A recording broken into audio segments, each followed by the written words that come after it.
Welcome to the show, Ted Fujimoto. You are an entrepreneur and founded your first company at the tender age of 18, designing and implementing logistics, customer relationship management, and financial systems. You're now a managing director of EF International Advisors and president of Landmark Consulting Group. You work with leadership teams in a wide variety of areas, including media, healthcare, insurance, and education. There's loads more to talk with you about, Ted. Thank you so much for joining us. And please do tell us more. Thanks for having me on. One of the things that has always fascinated me is how people learn, how people grow, and there's been societal gaps on opportunities imposed by the environment of what kids and adults have access to.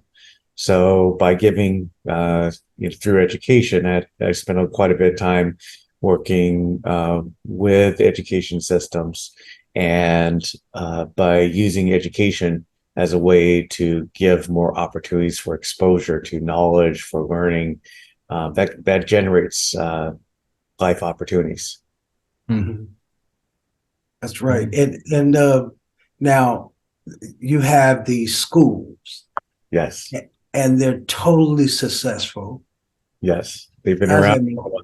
How's that making you feel, man? It's got to be wonderful. It's really good to see. I think there's been several 100,000 kids that have gone through the network of schools over the last 25 years, since we first started the first one in 1996. And you see what these kids are able to do, the jobs that they have been able to obtain, even right out of high school, and then their ongoing careers of what they've been able to do in all different kinds of fields. So that is the proof in the pudding, whether they were able to have access to things that they might not have otherwise if they didn't go to a school like that. Yeah, and you're getting all these endorsements from just amazing people going, thank you so much, because what you're doing to these kids is phenomenal, right? I mean, the young lady took us on a tour of one of your schools in Napa, and it was mind-blowing because she goes, I know my responsibility when I get out of here is to help people.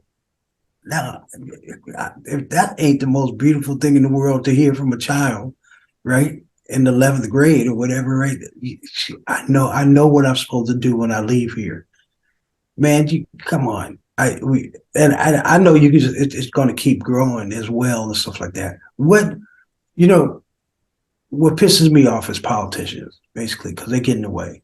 But even for my genre, though, because they're cutting out art and music in schools, right? We were going to do something, over in Syria, and man, they was like the Taliban. That's what they're cutting all of the music and art. How do you do that to a child, right? Crazy, man. So and the politician over here, a lot of them don't play music, so they don't care, man. You know what I mean? We cut the music program. What's your feeling? I think there's a deeper fundamental issue, and at the end of the day, if you think about a very successful adult, a well-developed adult who can solve complex problems, who can contribute to society, can make the world a better place, all of those things. It takes a quite evolved human being, and that involvement comes from development of executive functions of the brain. It's not just an intention. It's how a person actually looks at the world and how they're able to do what they say they're going to do. They're able to execute. They're able to think. They're able to listen. They're able to communicate complex ideas. They're able to look at the world, understand things aren't so black and white, and things aren't so simple. And there's sometimes no easy answer. And that takes complex thinking. And one of the problems, fundamental problems with schools is that everything is so academic and so abstract, and you don't know how to apply that textbook knowledge.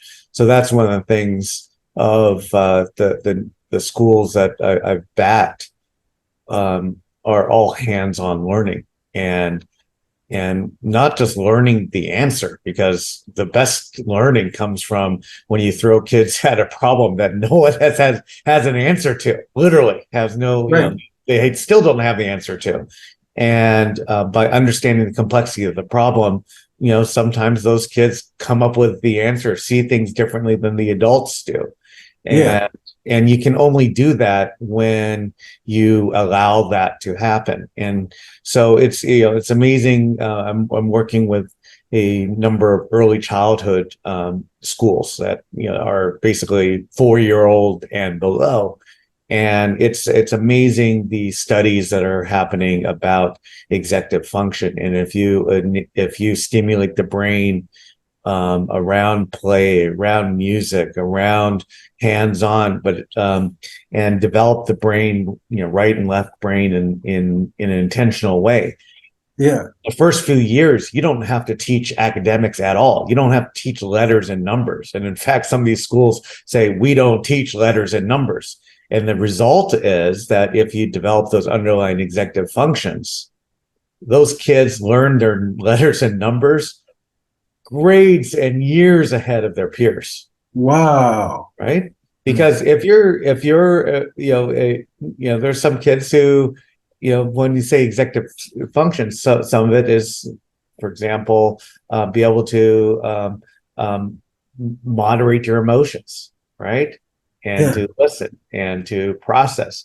And if they don't have that, how are you going to learn your letters and numbers? If you're so angry, kid that's angry, or kid that is just not even angry, but maybe just physical, needs a lot of physical activity to get the energy out. So those, I think there's a whole set of brain research, not just in early childhood, but also when we look at in our lives as adults, of how do we stimulate, how do we develop those executive functions so that we can process more complex things. And when people are under tremendous amount of pressure, and or are impatient, or try to distill everything into oversimplified black and white, that's when you get polarization. And in some cases, and in many cases, because they're not able to process things, they need leaders to process things for them, and that's how you get radical leaders, and that's how people, whether religious or political leaders, because they tend to over distill things into sound bites that people gravitate toward, and that's all they can process. So, I think it's deeper than music and art. But music and art have a very unique way of reaching the brain that a lot of other types of media and mediums don't stimulate the brain in the same way. And you see this, like with Alzheimer's patients, where they can perfectly remember every lyric for their favorite songs, and they can remember tunes, they can play the piano, they can do things, and they basically can't do anything else. But for some reason, music kind of pulls together their brain in a way that they're able to maintain a high level of executive function. Just well, we've barely touched the surface, Ted, on some of the things you've achieved, the teams you've worked with. You've worked with some huge names and teams: General Motors, IBM, Sony, the Bill and Melinda Gates Foundation, to name just a few additional things that you've worked with in your professional capacity. I just wanted to ask why. I mean, it's fantastic that you have. Why the switch, or why the kind of move towards this kind of transformation of the public schools for you? Was there a particular reason or draw that brought you into doing that? Well, at first, it was a very kind of practical reason. I needed employees to Okay. expand Yeah. for my company, right? And I needed them yesterday. We couldn't wait for 10 years, and Gotcha. that's what spawned the development Okay. of the first school. But Brilliant. then when I realized, what a different way of having school, what the impact it had on kids, because I didn't like school. I hated school. It's But not I was fun. good at school, but I hated it, right? Yeah, yeah, yeah. It was a waste of time, and pretty much 99% of the time, as far as I could tell. And I would still tell you the same thing, even looking back in retrospect. Yeah. So we created a school that I could have tolerated, right? And you Right. saw what the kids were able to do and the level of engagement, and completely changed their trajectory. So then I got mad because it's like, we didn't really know what we were doing. I mean, we knew some things of what worked with our project teams, but we didn't know how well it worked with kids. And it worked brilliantly, even though the school took a little bit of time to get up and running in the proper way. It was kind of messy, but for the kids, it worked, right? And it showed up in academic scores as well. So then I guess the next decade I spent in how do you scale this, and what are the real barriers for making what we know works. How do we scale it? And that's where I really did need to work with the larger institutions to understand their biases and their barriers, and how they could be helpful, and some of the tendencies that they have to hurt. And every large organization, kind of goes through their bloat periods where they they become what they're trying to avoid. Yeah. And you see that. So it's always it's like it's like going across a stream and jumping logs, because there are different organizations that are in the right place at the right time, have the resources, have the solid footing to move with the progress forward a little bit, and then they move out of place and they're no longer as useful as they should be. I think the unfortunate thing in the last couple of years with COVID, I think we've lost a decade and a half of a lot of the work, because kids have been isolated, and their executive functions, have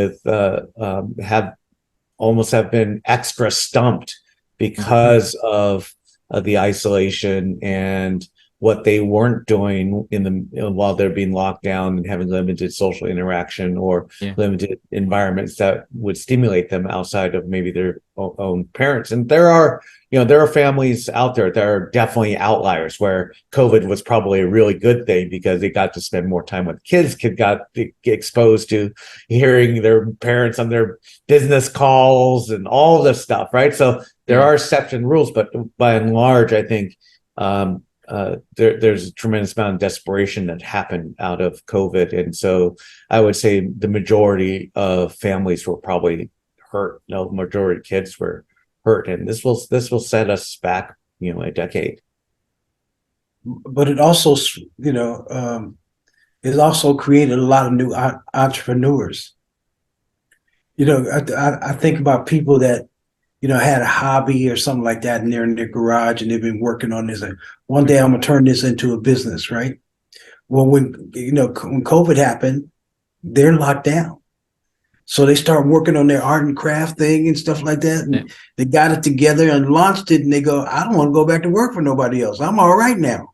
So it was it worked for a lot of people too. I got a lot of stuff done. Well, it may be, I haven't seen data on this, but it may be the hidden mystery of why the economy keeps chugging along despite everything else. Where formal workforce numbers, employers are reporting tremendous shortages. We're seeing shortages even on cruise ships, right? And cruise ships can hire anybody from anywhere in the world. They shouldn't have any shortages, but they're having shortages as well, which where did everyone go, right? And there may be something to that.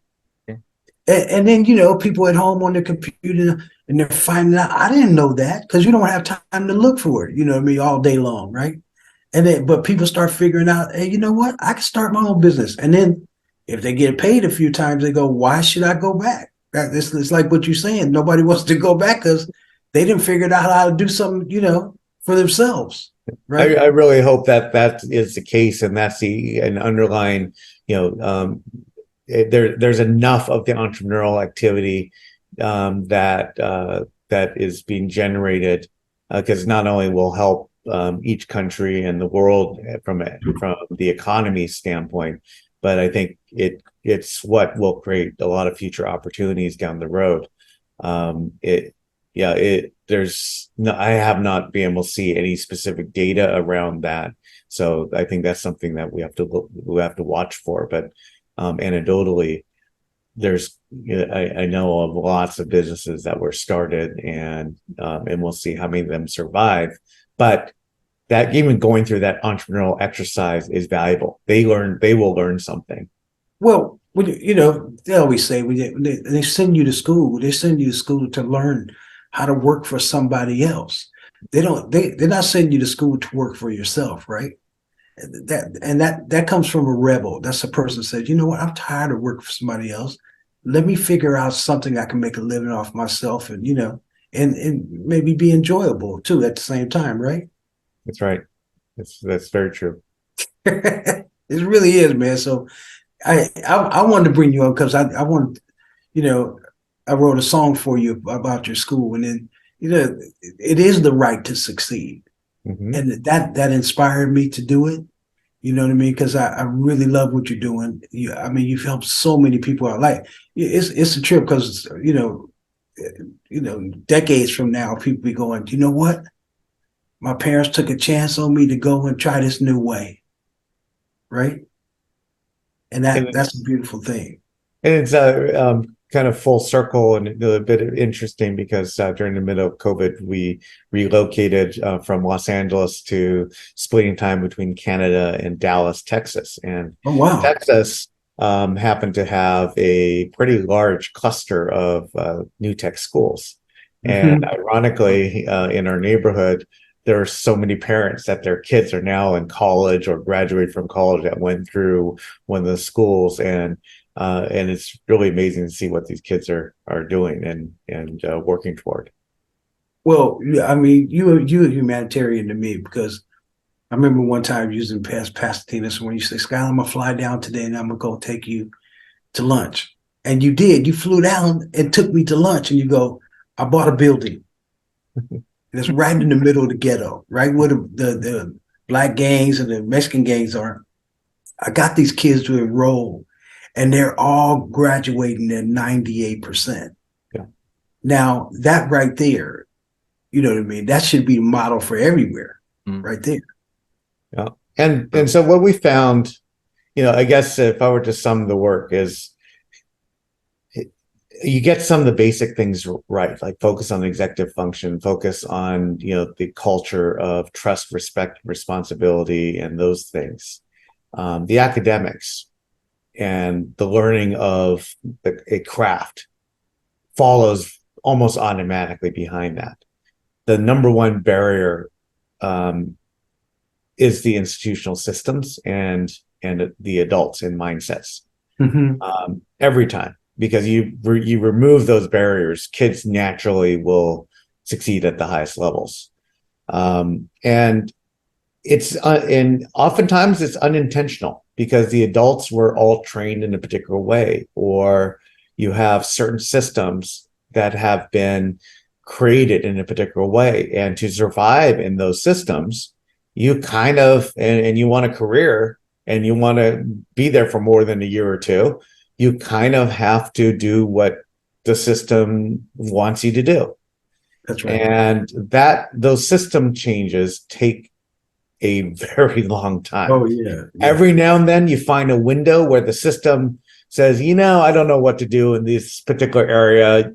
And they create a little safe space or a safe space is probably not the right word. They create a space that that allows for some innovation to occur.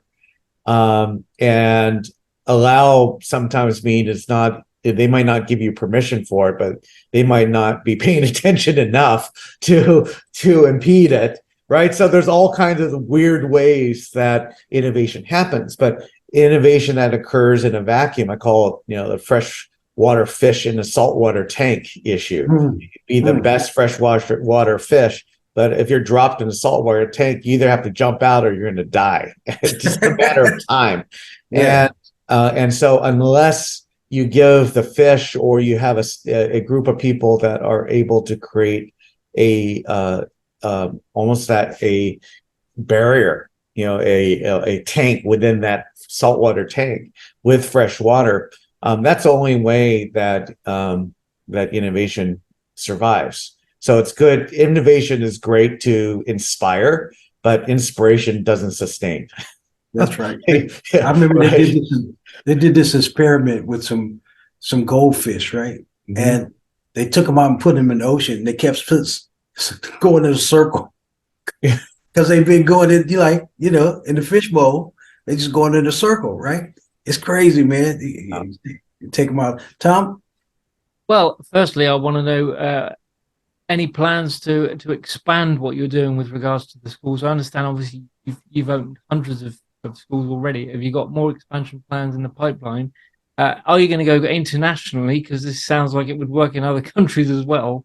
And other than that, just want to know what other future plans you've got with it. So a lot of the all these schools kind of grow and get supported by nonprofit organizations that I helped either start or I helped bring them to scale. And so the districts, the school districts, public school districts are usually the operators of the schools, right? The challenge is sustaining. And most of the schools have sustained over multiple decades at this point.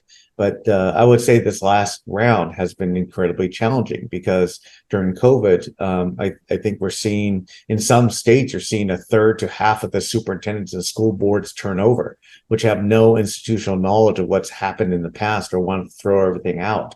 So it's a fight for survival of many of these communities around even these basic ideas. And I think it's you have a whole public school system in trauma right now, trying to figure out how to catch up. They gravitating some basic ideas, but they're just trying to figure out their budgets. They're trying to figure out their scheduling. They're trying to figure out.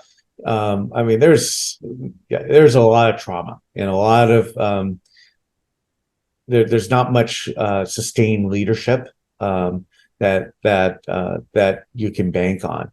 And so a lot of these organizations are going through kind of a real having to figure this out on how they evolve.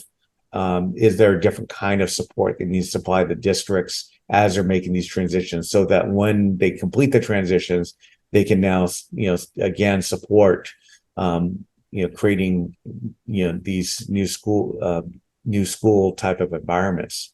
Like I said, I think it's set at everything, a decade behind with what we're seeing around the country and even in other countries, but especially in the United States. I think this next year or two is really going to be about really understanding the systems change and what they're really going to go through and how to stay engaged so that as you start seeing some semblance of sanity, that you have the relationships, you have the trust of the community and leadership to be able to continue to move forward. So it's a global problem, and I think it's also you see the trauma in society. I mean, you see the polarization across every issue, whether right or left. Right, it's polarized to the the insane right and the insane left. I mean, it's crazy. They can't find. It's not even about compromise or middle ground. Just understanding the world is not so black and white. And so that's that's translating to all kinds of weird battles of, do we want to support homeschoolers and private schools and not support public education, or we want to only support public education and screw the homeschoolers and the private schools, right? Yeah, It's all, everything's an either or type of argument, and that's how all the political battles have set up. So I think at the end of the day, I would say, if the system, if you have a kid, you can't wait for the system to fix itself. It might take a decade. So I always err on the side of do what's right for the kid, and whatever options exist in your community, the best option, take it, whatever form it is. And the more it focuses on executive function development and real life learning experiences, that's why I'm so heavy in project-based learning, where you're solving real world problems that no one else maybe have even been able to solve. You'll end up in the right place. That's right. Hey, listen, Tom's going to get your information, man, so we can push that out and stuff like that. And thank you for taking the time to come on the show, man. Thank you for having me. It's great to see you. It's been a long time, man. Yeah. I would just head off the back of that. How do people see? Have you got a website where people can see what you've been able to achieve? What kind of things you get up to? So the best way to kind of track the kind of stream of thought and in connection to the work is probably my social media feeds, and the two ones would be Twitter and Threads, which is the new one. Both have the same handle, my name, Ted Fujimoto, TEDFUJIMOTO. So Threads and Twitter, that's where I maintain most of the conversation with the education community and business communities on how to keep this work alive and just try to inspire some different type of thinking. Yeah. Oh, man, blessings, man. Send love to Leif. Okay. Great. Wonderful to meet you, Tom. Yeah. Take care.